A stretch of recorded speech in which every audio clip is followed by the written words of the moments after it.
What's up YouTube, Jeff back again from DopeTechDaily.com. Today I'm bringing you guys a quick unboxing and impressions on the Huawei Mate 10. Now this is the non-Pro version. You guys might know that Huawei released a Mate 10 and a Mate 10 Pro. I am going to work on getting the Mate 10 Pro, but right now they're just too expensive to import. I did import this, paid for it for myself, not a review unit. Got it on eBay, about $680 I think was the cost. I'll drop it the link below to the seller that I bought it from if you guys are interested. I don't get any commission from that, just if people want to import it themselves. This is what it looks like. This is the Mocha brown colorway of the Mate 10. See right there, still got the plastic on it. I just opened it up to put my SIM card in there. Let's put the phone to the side for the second. We'll come back to that in a second, talk about the specs.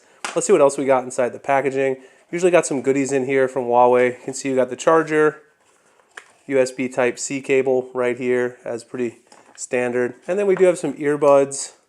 The earbuds usually aren't that great, but we can take a quick look at them. I think these are the same exact earbuds that came with the Huawei P10, the P10 Plus. Sure looks like it. So nothing really exciting there. I'll test out the quality and talk about them in a follow-up video, but they're probably not that great. Charger isn't even the correct charger, obviously, for my country. This is the Huawei Supercharge. They did give me an adapter in the actual packaging they shipped it to me in, so if you guys decide to import this to the US, they will give you an adapter, so you don't have to worry about that. And then in here we've got a case, look at that in a second, SIM tool separated by itself, and then quick start guide right here. So obviously this is an international model. There's also a warranty card here in the bottom. Unfortunately, usually when you buy a phone and import it, you're not going to get the warranty because you're not in the country where the phone was originally purchased, but that's just something to be aware of if you do decide to ever import a phone yourself. I'm pretty used to it because I import the phones all the time. Here's the case. This case honestly doesn't look, no, it's not. Huawei always gives pretty cheap cases in theirs. It seems that Xiaomi also started doing that with the Mi Mix 2. I showed you guys in the Mi Mix 2 unboxing. It's a pretty cheap case for the Mi Mix 2. I think they both decided that they're not going to give any high quality cases anymore. I don't know why that decision was made, but it seems to be the way they're doing things now. Very nice build quality. Huawei changed up a few things on the build quality overall. If we take the plastic off here, you guys can see that the back is in fact all glass. Last year we had a metal back on the Huawei Mate 9. Around front, of course, we've also got Gorilla Glass. You do have a fingerprint sensor on the front here. There is a little screen protector here. Thankfully, you can remove it. It gave me flashbacks to when I had the Huawei P10 Plus. There was no oleophobic coating on the phone, so you had to actually leave the screen protector on there. But thankfully, the Mate 10 does have an oleophobic coating, so no problems there. And actually, even though this phone supposedly has bigger bezels than the Mate 10 Pro, which has that full view display, the actual screen ratio to body ratio on here is very impressive. The home button actually is on a very small little bezel on the bottom compared even to the old Samsung phones. It's really not that bad in my opinion at all. You got the Kirin 970 processor in here, dual cameras on the back. You've got a 12 megapixel color sensor along with a 20 megapixel monochrome sensor. You can get a 2x lossless zoom with this camera. Obviously, it's got the Leica optics built in, f1.6 aperture, and optical image stabilization. This is the model with 4 gigs of RAM. They do have a 6 gig of RAM model that also comes with 120 gigs of storage. I decided to go with this model just because they're selling the other model with the 6 gigs of RAM for an outrageous price on eBay. So I wanted to check it out as soon as possible. I didn't want to pay $1,000.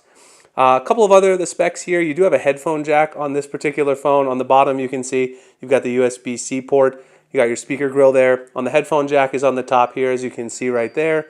You got your volume button right here, and also the power button on the side.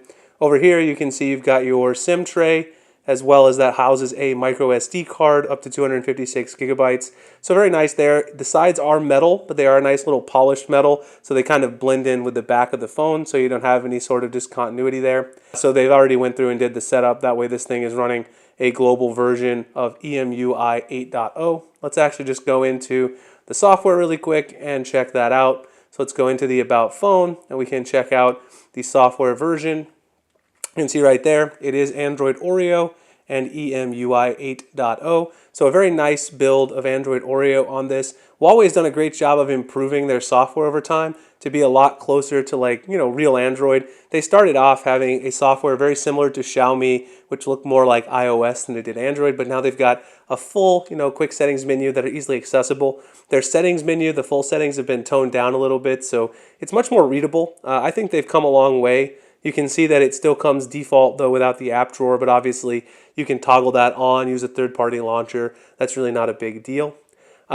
Yeah, very nice overall phone. The Kirin 970 should be very impressive. You've got a lot of stuff going on here with AI that's being done in the background, helping you manage tasks and also things with the camera. So we'll be looking into that a little bit in the review, talking about this camera and whether or not it's comparable to the one that's on the iPhone 10 and also the one, of course, on the Pixel 2 XL. Now, it does have an 8 megapixel camera on the front, which is very nice to see. This phone is not water resistant. That's one of the big downsides. The Mate 10 Pro actually is water resistant. This one doesn't really have any of that. It's just splash resistant, which doesn't really mean much in terms of the overall water resistant ratings. That's one thing that's a kind of a downside. Otherwise, I mean, I like the fact that it has a headphone jack. It's got a 2560 by 1440 LCD display. It doesn't have the new aspect ratio. That's what the Mate 10 Pro has. The Mate 10 Pro also has an OLED screen. But of course, as you guys know, we've had a lot of problems recently with OLED screens with the Pixel 2 XL and also on the iPhone 10. A lot of people have even had a few issues that they've talked about. So overall, very nicely built phone. It feels nicer in the hand than last year. It doesn't feel too slippery. I'll have to use it a little bit to get used to it. I love the Mocha brown color. I've wanted a brown Huawei phone for quite a while. Show you guys a couple of quick size comparisons before I get out of here. You can see right here that this is the Galaxy Note 8 versus the Huawei Mate 10. You can see the Note 8 quite a bit taller. If you turn them sideways, the Mate 10 is definitely going to be the wider phone. That's because of the fact that, of course, it has that traditional aspect ratio, 16 by 9. Put on the side profile, they're very similar thickness. The Huawei Mate 10 might be a little bit thicker. That's because of the edge screen tapered on the Galaxy Note 8. Let's see what else I've got here. I've got the iPhone 10, which is just a very small phone compared to the Huawei Mate 10. You can see right there, much taller. It's also going to be much wider, and they're very similar in thickness. I guess the iPhone 10 might be a little bit thicker. It also has that camera bump on the back where the Mate 10 doesn't have as big of a camera bump on the back. You can see the dual cameras have a little bit of a bump. And then just a fitting comparison, because this is the two big Chinese competitors, Xiaomi and Huawei, which they were based off of each other's operating systems quite a bit in the beginning. Huawei stole a lot of stuff from Xiaomi, and some would argue vice versa. Here you can see the Mi Mix 2 versus the Mate 10. Very similar in height, almost identical. Very similar in width too. The Mate 10 might be a little bit wider, and the side profile, I don't know, similar thickness. I think the Mi Mix 2 might be a little bit wider, but it's hard to tell exactly by eyeballing it. So that's a quick comparison. Let's also just take a quick shot here with a camera. I've got one of my little animal figurines here so we can test and see how this camera is looking just on some quick snapshots. It's going to walk me through the camera options, but I like to play around with those myself anyway. So let's just go ahead and check out, take a couple quick shots, see what it's all about. And I got another figurine too. Let's try the white bird background as well here. See how it performs. Just some quick point and shoot tests, and we can see the detail. The white on white background's a little blurry, but this one's very crisp. These are very good because they can capture a lot of detail in these figurines. They have a lot of texture. That one's very, very nice. Very good. I mean, obviously I got great lighting here in the studio, but very nice for an initial little test here with the camera. So I'll definitely be looking at that. I think this camera has the ability to rival the iPhone 10 and the Pixel 2 XL and the Galaxy Note 8. So we'll see about that in the full review. Anyway, let me know what you guys want to know about this phone. I ran down the important specs here for you guys. You guys can find me at dopetechdaily.com. Google+, Instagram, and Twitter. The link's in the description. You can also find me writing at gadgethacks.com now. You guys can check out all my written coverage over there. Please like, subscribe, hit that notification icon so you can see future videos like this.